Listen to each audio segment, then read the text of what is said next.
The FBI is the most sophisticated law enforcement agency in the world, pursuing the most dangerous criminals.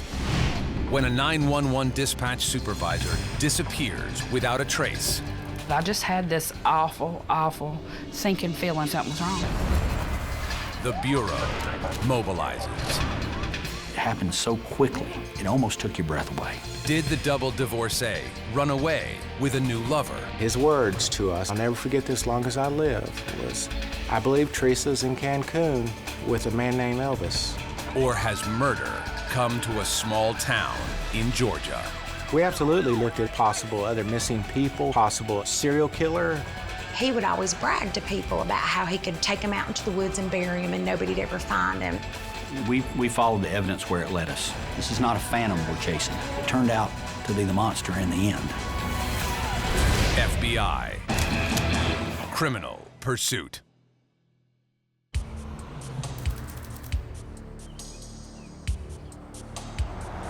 Saturday, March 23rd, 2007. Lafayette, Georgia. It's a typical morning in this sleepy southern town. And at the local 911 dispatch center, the emergencies have been relatively minor. Walker County 911. Until a troubling call comes in.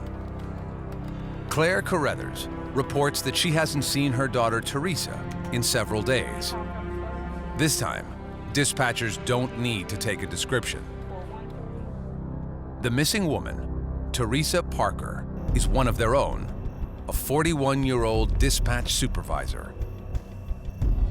The news stuns Teresa's friend and fellow coworker, Rhonda Knox.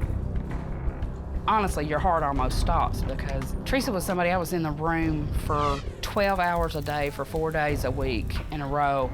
I was with Teresa more than I was my family, really. Dispatchers learn Teresa hasn't spoken to her sister Christina or returned her calls in more than 2 days. I could just feel it in me that something was wrong. I just called her just over and over and over and over and over. I called the home, the cell, nothing. I left messages, nothing. It's so unlike Teresa. She always calls her mother and sister every day, like clockwork. Teresa would talk to my mom every morning. She would even call Mom in the evenings from work when she would go to work. That's just how she was. She was dependable. Dependable, even as a kid growing up in northern Georgia. Mother Teresa. I remember calling her that because she was always the one keeping everything together. She just took care of everybody. After graduation, Teresa married her high school sweetheart. The first marriage was kind of brief, just a few years. They were just too young and things just didn't work. She was very sad about that. After her divorce, Teresa took a job as a 911 dispatcher. She was a lady, you didn't hear her cuss. She just was always there for us if we needed her, and she was a very good supervisor. She loved helping people. She was great at that, and she loved her job. She pretty much sworn off men for a while, but, then went to work at the Lafayette Police Department. That's where Teresa met Sergeant Sam Parker, who served on the Lafayette Police Force with distinction for 12 years. Everybody liked Sam. He was very funny. He's a former Marine, and he dressed the part. He looked like the professional police officer that you would expect. For all his commendations, it was Sam's outgoing personality that finally won Teresa over. They were kind of like opposites. He was the loud, rambunctious one, and she was the quiet one. Teresa was madly in love with him. Teresa and Sam Parker married on September 11th, 1993. They moved into a home in the countryside. Their romantic getaway from the stresses of police work. But after 13 years, their relationship went cold. I think she loved Sam. I really do. I know she did in the beginning. I think that love just kind of started fading away through the years. Teresa was depressed in a way about it ending. She just wanted to be friends with him. Teresa and Sam both seemed to be accepting the split. It was all over but the paperwork. The finances and the household were already divided, and Teresa was moving out. On Wednesday, Teresa had taken a few days off work to move into her new apartment. At first, her family thought Teresa was just too busy to stay in touch. But by Saturday afternoon, Teresa hadn't been heard from in more than 2 days. Knowing Teresa like we knew her to be a responsible person, we all had our concerns that something was wrong. We better just jump on this. And matter of fact, everybody met that day, that Saturday, got several people together to start working on this. For Agent James Harris of the Georgia Bureau of Investigations, this case hits close to home. So I asked him, who were we looking at? Teresa Parker. And I remember a lump coming up my throat saying, oh no, I hope this doesn't go where it possibly could. For the Walker County Sheriff's Office, Teresa's case is personal. Too personal for them to handle on their own. The Sheriff's Office calls on the FBI to take the lead. It was a smart move on the part of the sheriff to bring in outside forces that weren't familiar or didn't have any heartstrings with the players in the case. FBI Special Agent Marcus Veazey of the Atlanta Division springs into action. He knows they have to hit the ground running.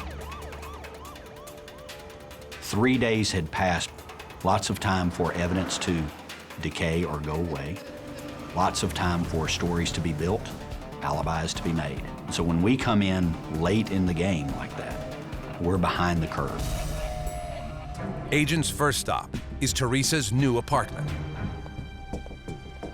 When they arrive, they find a note showing she missed an appointment on Thursday to have a new washer and dryer installed.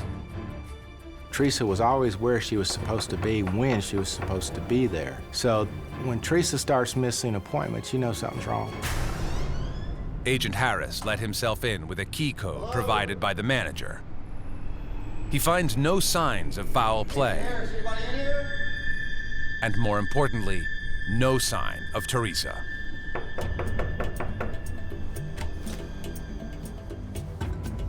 A quick canvass results in an early break. How was your last interaction with her? Well, I was checking my mail around Wednesday. A new neighbor tells agents she saw Teresa that Wednesday night. She is seen by a neighbor having a conversation on the cell phone at around 10:45. Agents know Teresa was talking to her sister, Christina, around that time. About an hour later, she phoned her friend, Rhonda. She wanted me to come down to her apartment, help her move the next day, and just spend the night with her because she was kind of scared to stay in her apartment by herself for the first night. Teresa said she was heading home to spend one last night at her old house. About 5 a.m. on Thursday, Teresa called Rhonda's phone again. I got a hang-up call. I called it back and didn't get an answer. Called it back again, never an answer. Agents wonder if this was just a hang-up call or an interrupted cry for help. Investigators head over to Teresa's home she shared with her soon-to-be ex-husband, Sam Parker. Sam is a 25-year veteran of the Lafayette Police Department with multiple commendations for bravery in the line of duty. After almost 15 years together, Sam and Teresa's marriage failed. The couple agreed to split. The divorce was going really amicable. They had worked out things where he had agreed on everything. Sam answered all of our questions. Everything we asked him for, he cooperated with us. You do what you got to do. Sam tells agents he last saw Teresa Wednesday evening before she drove over to her new apartment. I need to check that box. Really? Yeah, really. Sam assures them he'll do whatever he can to help the investigation. And he offers up his own opinion. Do whatever you got to do. He doesn't believe that Teresa's missing at all. He thinks she's gone on an impromptu vacation, as she often does in times of stress. At one point during her first marriage, Teresa had left for a couple of days just to kind of clear her head. In fact, just 10 days earlier, Teresa took off to Gatlinburg, Tennessee for a getaway. I'm so glad I decided to come up here. I really need this time to get away. She just went to have a few days just to relax and try to get her thoughts together, try to get her life together. But Sam was suspicious of what Teresa was up to, so he did a little investigating. Look into this. That explains everything. Tell you everything you need to know. Sam had a receipt to a lodge in Gatlinburg, Tennessee, which showed 2 people renting this cabin. Sam reveals another, even more troubling reason for his suspicions. He believes there's at least one other man in Teresa's life. It's a shock to those who know Teresa, but definitely an avenue they want to explore. We knew that we at least had some paths that we had to go down, check out the possibilities of where Teresa might be. A list of unanswered questions is growing. Is Teresa a victim of a forced abduction, murder, or is quiet, mild-mannered Teresa Parker hiding a dark secret? March 2007, Lafayette, Georgia. 911 dispatcher Teresa Parker has been missing for 4 days. Without any leads or evidence, investigators are left to consider the most likely scenario. Perhaps Teresa ran away, overwhelmed by the stress of her pending divorce from her husband, Sam Parker. We were just hoping that possibly Teresa had just gone off for a while to be by herself, and that she would show back up either for work or, contact family members and things like that. While Harris is hopeful Teresa will show up for work on Monday, Agent Veazey is skeptical.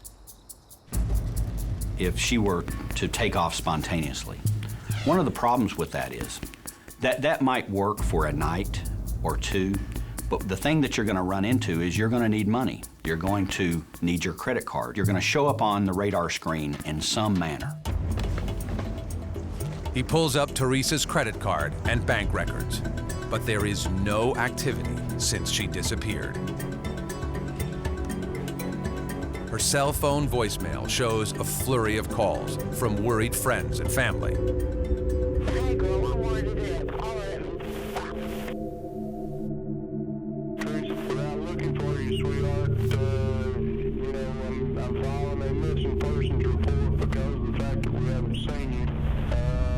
If you get this message, I need to hear from you. Teresa, please, God, please, God, be okay. Give me a call, please. I love you. Most heartbreaking of all, a call from distraught husband, Sam. Teresa, this is Sam. It's Friday about 3 o'clock. Just wondering about you, where you are.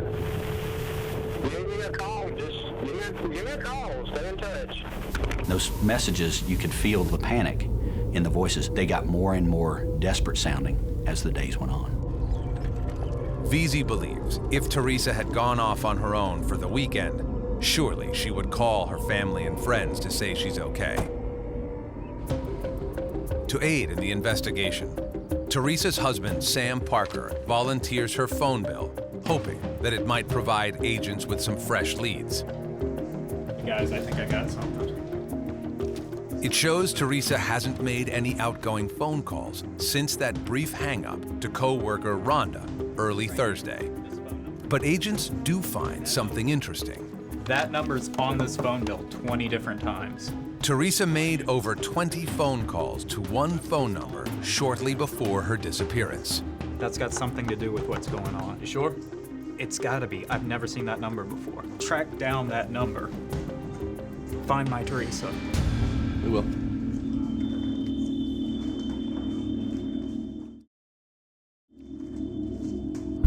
A reverse number search reveals the number belongs to a police officer who works with Teresa. It would throw up red flags to anyone, that amount of calls going to this person's phone. Why would she be talking to this person so much? Why did she call him so much? It warranted a more thorough investigation. It did indicate that there was something there but it didn't indicate exactly what type of relationship. Investigators know Sam Parker suspects his wife is having an affair. Could Teresa's co-worker be her secret lover? The officer's identity is kept out of the public as investigators probe the alleged affair in their ranks. I believe that a relationship might have been starting out. I believe that she started confiding in this police officer, and perhaps it gave the illusion of that there was possibility of a relationship. He admits she invited him to Gatlinburg for the weekend, but he didn't go. And the officer has a solid alibi. The night Teresa disappeared, he was on duty. But investigators wonder, was there another man in Teresa's life? Someone even her closest friends didn't know about. Maybe she was hiding out with someone else. It was a scenario we had to take into consideration. They look into Sam's suspicion that Teresa used her recent vacation to a mountain resort as a cover-up for a romantic liaison. Sam gave them a receipt showing she booked a double occupancy room. Sam did his own investigation about the trip she took. He found out that the reservation was made under Teresa Parker with a B instead of a P. Agents wonder, did Teresa have a weekend tryst with a mystery man? We investigated into her trip, speaking to the staff, speaking to the cleaning staff, to determine whether or not there was anyone else there.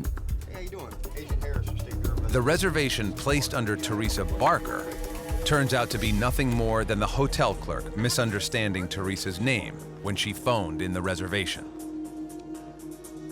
Our investigation showed that there was no one else there. She was there alone. Thanks, Cassandra. I appreciate your time. We're looking at anything and everything.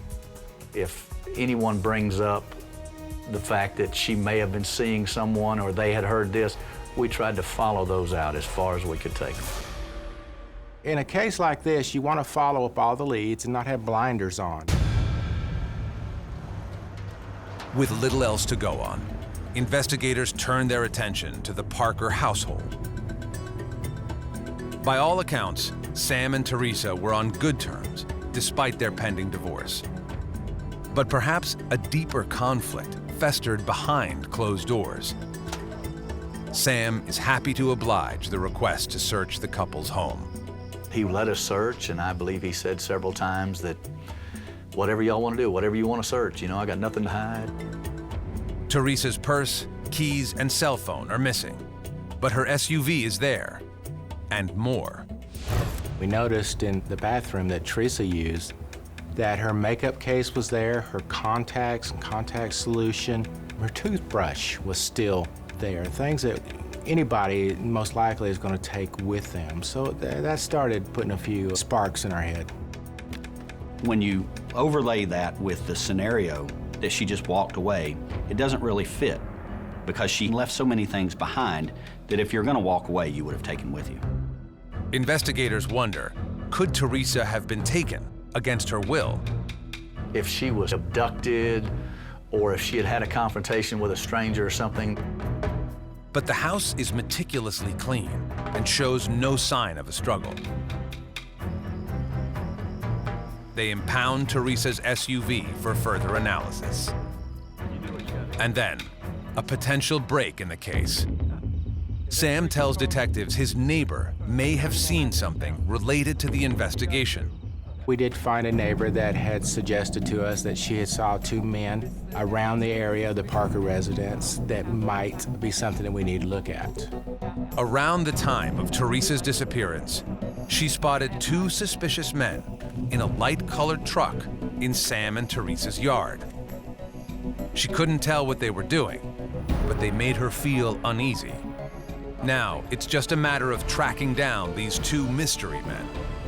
Are they just victims of very bad timing? Or was their timing just right to commit a terrible crime? It's been 5 days since anyone saw Teresa Parker in Lafayette, Georgia. While agents hold out hope that she's still alive, they know the chances of her survival are dwindling. They need answers, fast. While canvassing the neighborhood outside Sam and Teresa's home, they may have hit on their strongest lead yet. We had a neighbor who had seen individuals working in or walking around Teresa's yard. Along with the two strange men, the neighbor noticed a light-colored truck outside the house around the time Teresa vanished. It's like searching for a needle in a haystack. Investigators run down every registered light-colored pickup in the area. We did find these two men. It took a while, but we did find them. Investigators believe the two men working in the yard were actually Sam and a neighbor's son. And the light-colored pickup more than likely belonged to Sam. We did not have any indication that any strangers had been to the door. No other neighbors provided us information about strangers in the area.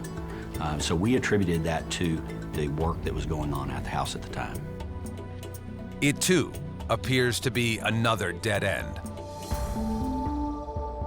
Near the small town of Lafayette, scores of volunteers line up to walk through the thick Georgia forests.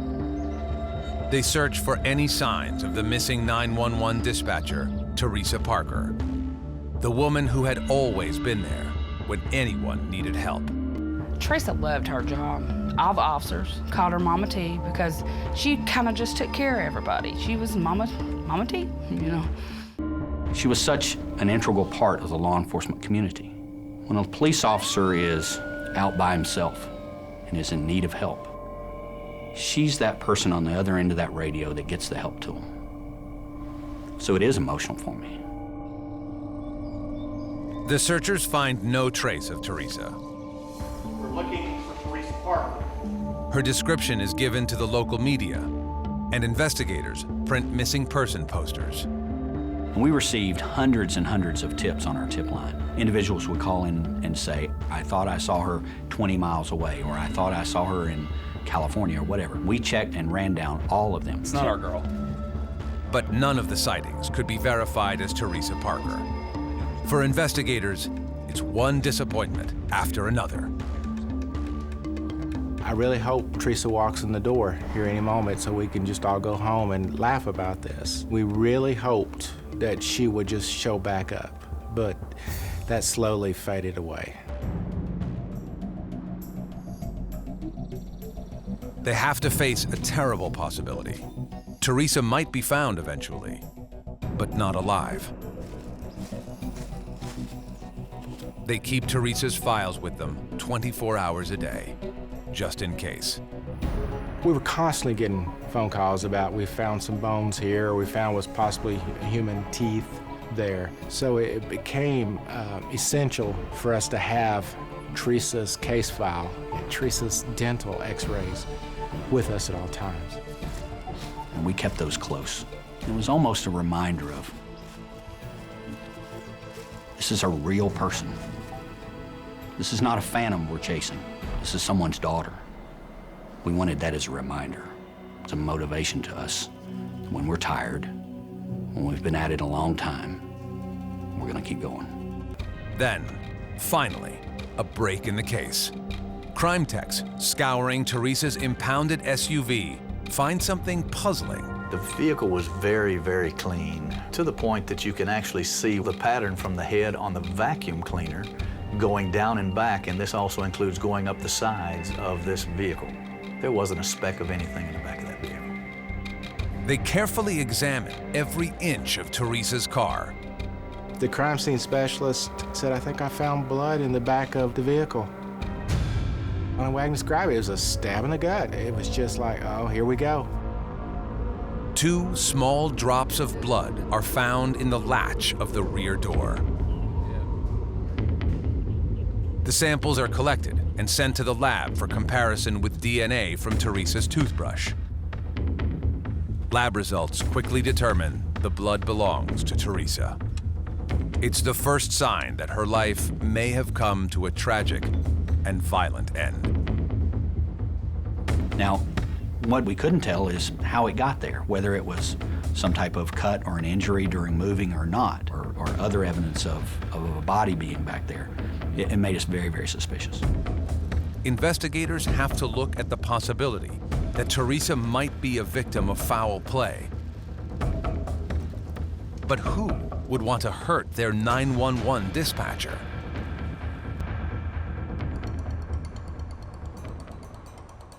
Investigators scour records for any other strange activity, homicides, or missing persons in the area. We don't have a lot of home invasions. We had no serial killers running loose. We had really nothing else going on in the county at that time, but we looked into all those possibilities also. They wonder, could Teresa's disappearance have anything to do with Sam's job as a law enforcement officer? We actually looked into the possibility that this might be someone who Sam had some kind of confrontation with or had made an arrest. Someone may have been trying to get back at Sam. They come up empty. Days slip by with no sign of Teresa. But every lead they've pursued has gone nowhere. So they turn back to the information they do know, the timeline of Teresa's last known movements. Teresa goes missing on Wednesday night, March 21st, into Thursday morning, March 22nd. We had to go back and create a timeline of everyone involved, their steps, from the last time she was seen, leading up to the last time that anyone heard from her. What agents know is that Sam Parker last saw Teresa packing boxes at their house on Wednesday. Where are you going? She stayed there until around 7 p.m. when she left to go to her new apartment. She is seen by a neighbor outside having a conversation on the cell phone at around 10:45. That's the last person that actually physically sees her.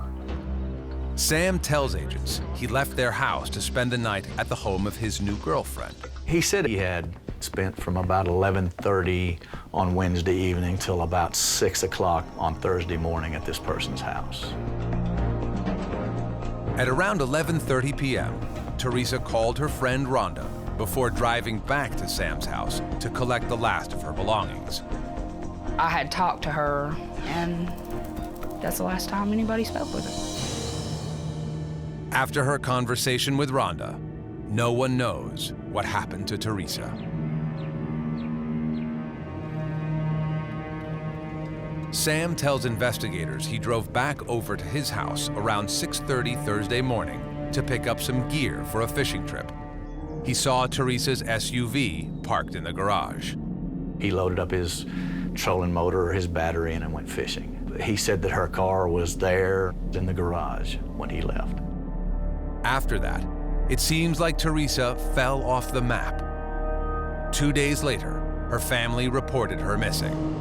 Investigators realize there is one part of that timeline that isn't solid: Sam's alibi. Sam, when we first started interviewing him, he wanted to stress to us that right around midnight or even a little bit before, he had gone to another woman's house.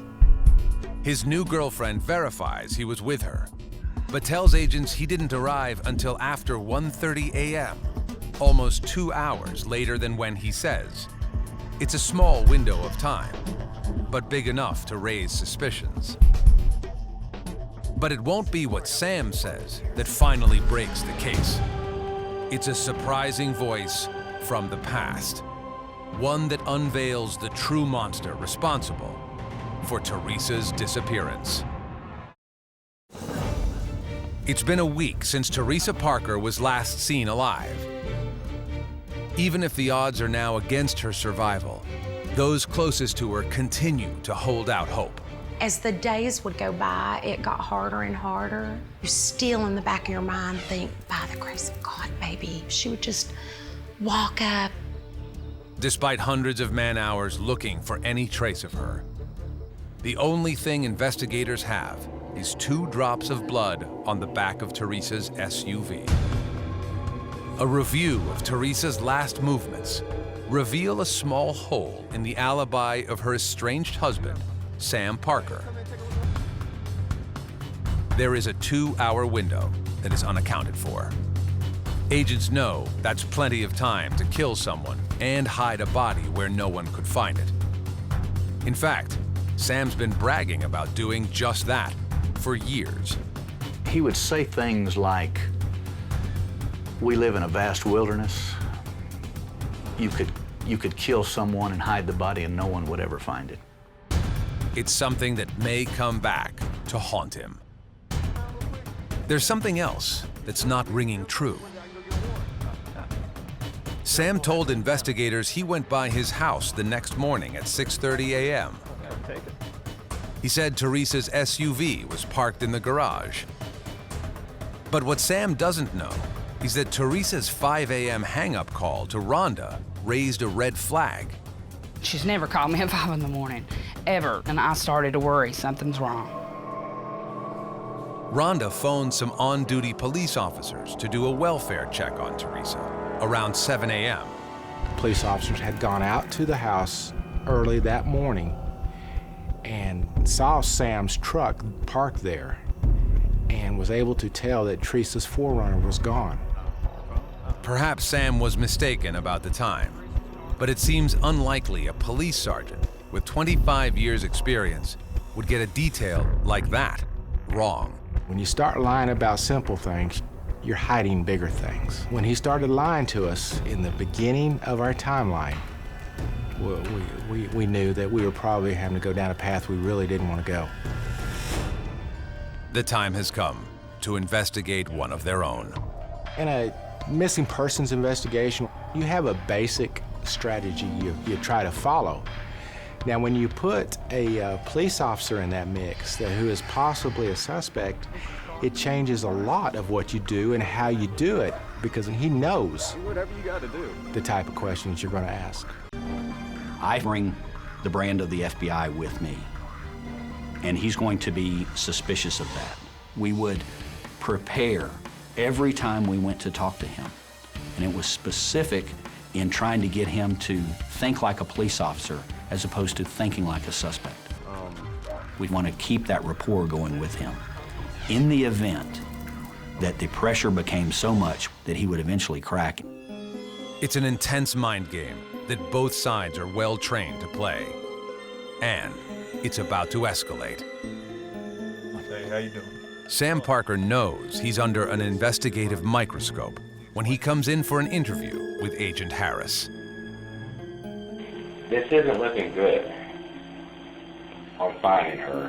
I haven't found her yet. Don't have anything to say she's alive or dead. You know that, right? I need to eliminate you as being a suspect in what happened to her. I understand. You know that. I know that. Sam Parker was a trained police officer. He knows what techniques will be used to investigate. He knows how to interrogate a suspect. He knows how to hide evidence. Do you have any questions right now? Yeah, where's Teresa? I don't know. God damn it. I don't know, Sam. I don't know. We're doing our best. I know you are. I know y'all are. I know you are. During the interview, Sam would almost act like he was falling apart and start to cry, but there were no tears. I believe Sam tried to make us think that he was concerned and worried, but it just didn't come across as real. Agent Harris is also suspicious of fresh bruising on Sam's arms and takes photographs. Looking for any kind of evidence, investigators obtain a warrant to search Sam's locker at Lafayette Police Headquarters. Grim Reaper, nice. And they find something shocking. All right, we got a problem. A stockpile of C4, a high-powered plastic explosive. What's wrong? Sam advised that the C4 was part of training material. Had it gone off, would have done considerable damage and possibly could have injured someone. You want to see me, Chief? Come on and have a seat, Sam. We did a search of your locker. Can you explain this? I don't know what to tell you, Chief. Because he was keeping the C4 in his locker, the police chief at the time terminated his employment. Sam, I want Chief. your badge and your gun. Come on. Don't do this to me, Chief. On my desk. can't help you anymore. Explosives aren't the only questionable item in Sam's locker. In the locker, we found a poster. It depicted a abused female with a black eye and a cut lip. And it said something to the effect of, "This bitch didn't know when to shut up." It makes you wonder what Sam thinks about domestic violence, and in the investigation that we were doing, it meant a lot to us. Investigators turn to a woman who might know Sam best. His ex-wife, Keela Baird. And she has plenty to tell them. The first 3 years of our marriage were great. You know, that was Jekyll, and all of a sudden here came Hyde. After enduring terrifying arguments, Keela filed for divorce and Sam moved out. A few weeks later, as Keela relaxed on her couch watching TV, an enraged Sam returned to the house. It scared me to death. He just comes straight, makes a beeline straight over to me. He says, "I hear you've been out." And I'm like, "What are you talking about?" Sam accuses her of cheating on him and wrapped his hands around her throat. I can't breathe, you know, and he is so enraged and mad. And he takes out his service revolver and held it to my head and said, "What I ought to do is just blow your brains all over this wall." At that point, I just said, "Go ahead and do it." I think all of that jerked him back to reality and got him off of me. Sam backed down. And that night, the look on his face and his eyes and this rage. Here he is in his uniform. People ask me, "Why didn't you call the police?" And I'm like, who was I gonna call? He's a policeman. For the agents investigating Teresa's missing person case, Keela's story has an ominous ring to it. But was Sam ever violent with Teresa? She never talked about him being abusive or everything, but in hindsight, you know, we all talked about the bruises on occasion. Bruises that Teresa always explained away. What is this? Come on now, what is this? It's nothing. This is not nothing. It's not a big deal. Just let it go. In the last few months of her marriage, Teresa finally let on to her family that things weren't good at home. She had to leave. She'd had enough, and she went to my sister's home just to get away. He called and had left a message saying that if she didn't come home, he was gonna slit all of her animals' throats and they would be hanging in the trees when she got home. And there was other troubling behavior. In May 2002, a 911 caller reported a scene in the Parkers' front yard. Officers arrived on the scene and they found all of Teresa's clothing out on the front lawn. Teresa's phone had been smashed and was in pieces on the driveway. And she had some type of abrasions. Teresa refused to press any charges, saying she had scratched herself because she was anxious.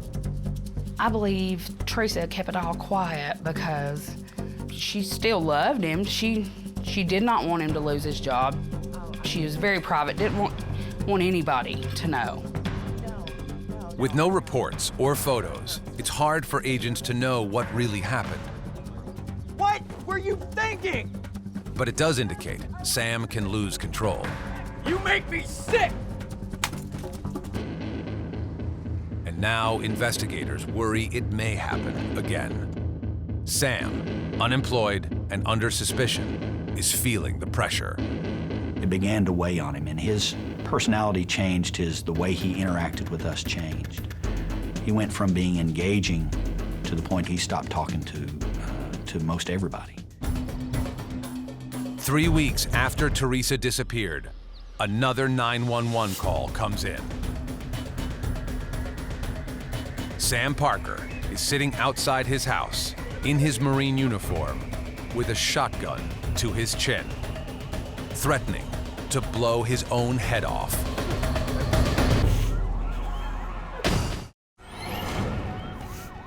Sam Parker is threatening to commit suicide.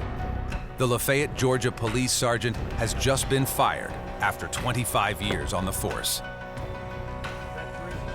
He's also the prime suspect in the disappearance of his ex-wife, Teresa. Sam, put the weapon down, lower it. He was sitting on his front porch in his Marine Corps uniform with a long gun between his legs and under his chin. I was sitting here in dispatch when the call came in. We were all up here worried to death. We were sitting here on pins and needles. We didn't know if he was going to go through it or not. Officers surround him and try to talk Sam out of pulling the trigger.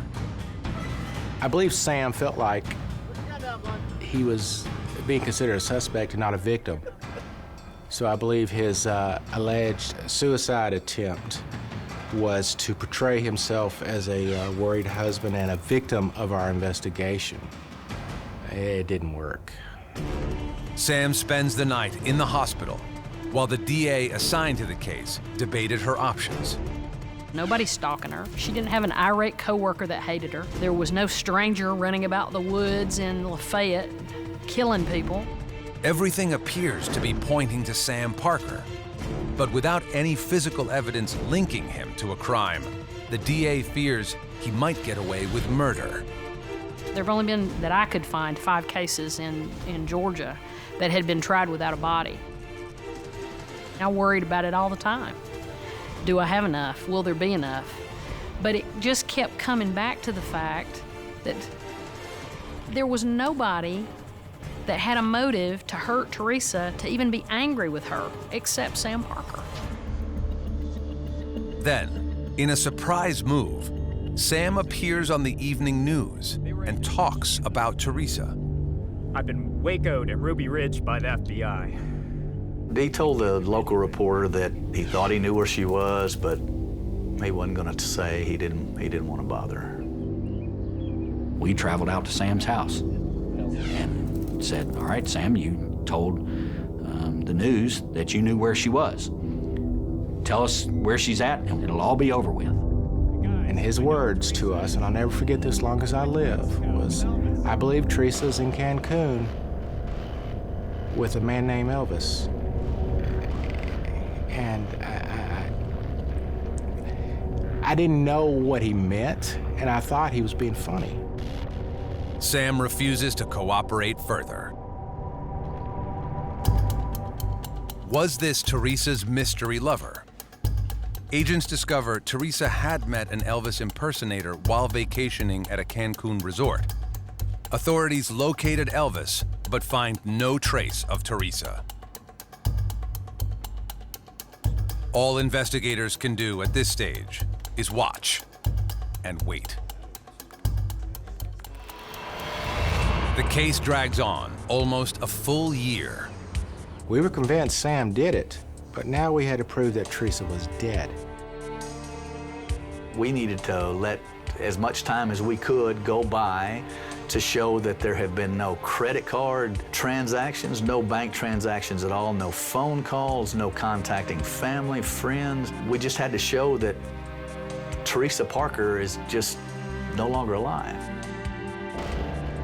Finally, on February 4th, 2008, nearly 11 months after Teresa vanished, FBI and GBI agents arrest Sam Parker for the murder of his ex-wife. It's only the 6th murder case in Georgia history to be tried without a body. Armed with circumstantial evidence, the DA builds her case on Sam's lies, his pattern of abuse towards women, and 2 drops of blood. We wanted to show his lies. We wanted to show his timeline. We wanted to show little bits of the evidence. We wanted to show that, Teresa wasn't alive, that she wasn't in Cancun with Elvis. Prosecutor Patterson tells the jury when Teresa returned to Sam's house that night, he was there. They argued, and he choked her. We always theorized that he came up behind her and put a chokehold on her, and she was trying to push him off of her. And you can see the bruises on the insides of his arms. Sam put Teresa's body in the back of her SUV. One of the 2 drops of blood found on the SUV hatchback belonged to Teresa. The other included DNA from Sam Parker. Sam then packed Teresa's corpse in her vehicle and drove off to dispose of her remains.